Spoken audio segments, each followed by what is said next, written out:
to be using is pretty simple and straightforward.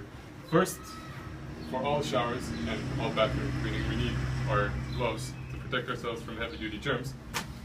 Next, we have disinfectant, which is going to remove rust stains, soap stains, all kind of stains you have in the shower.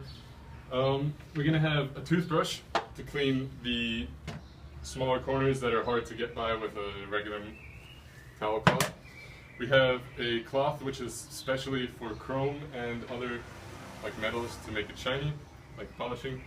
Then we have for glass and tiles, also polishing. We have a sponge, which is going to be used for scrubbing all the necessary spots. And yeah, that's all we really need to get started. Alright, so first we're going to put on the gloves as we did. Alright, and the most important thing first is to check the functionality of the shower, because there's nothing worse than a customer showing up and the shower doesn't work. So, perfect. Alright, so what we're going to do first is we have to wet the walls, so rinse it off a little. This ensures that the chemical process later is going to be easier, so when we put the chemicals on, the stains will remove quicker.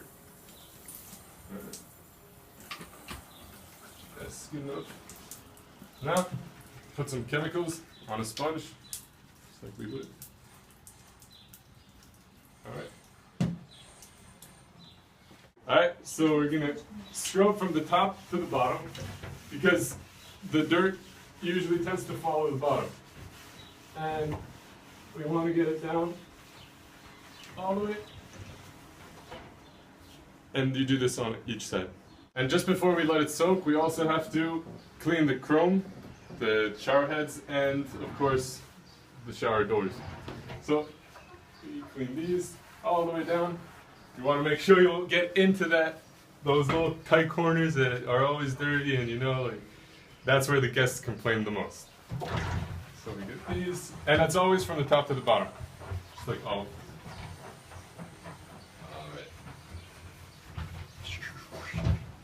And now, we're going to let it soak. What we're going to do now, with this toothbrush, we're going to clean all the corners that would not be able to be reached with a regular sponge or a rag. And these include all these corners around the shower, the bottom of the shower head. And of course, also these corners that create mildew. Alright. So now the last step, after we've cleaned and all the chemicals are on the wall, what we're going to do now is we're going to turn the water to cold, rinse it off first, and this ensures, because if we start with hot water first, you're going to get a really strong stench of chemical, like really bad smell. So first cold water, change it, hot water, we rinse it down, same way. And now, we wait. We're gonna, after we've rinsed all the walls, we're gonna dry them.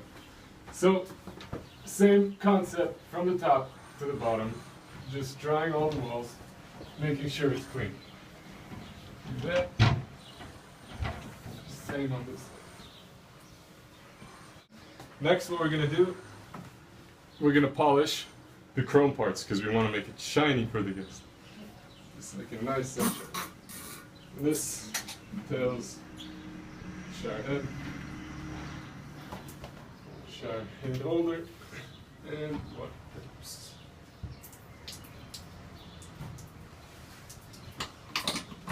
And, of course, don't forget the doors. We can do the same thing, just dry on both sides from top to bottom.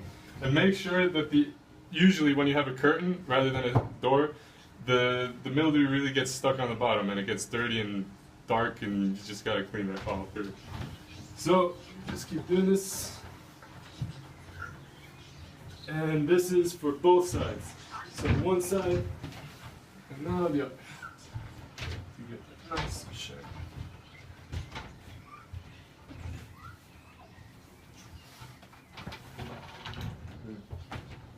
After you dried it off, we also have to polish the glass, because what's worse than a stained glass door? And that's also for both sides from top to bottom.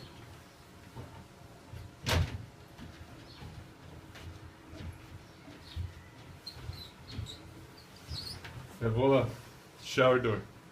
And now, last thing, shower door rod. Alright, and the last thing that we're going to be doing today is we're going to be wiping and polishing the top of the shower doors. So first we're going to have our regular cloth to wipe everything down.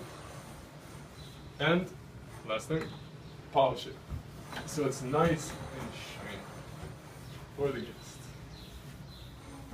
So yeah, that was basically the standard operating procedure for cleaning a shower.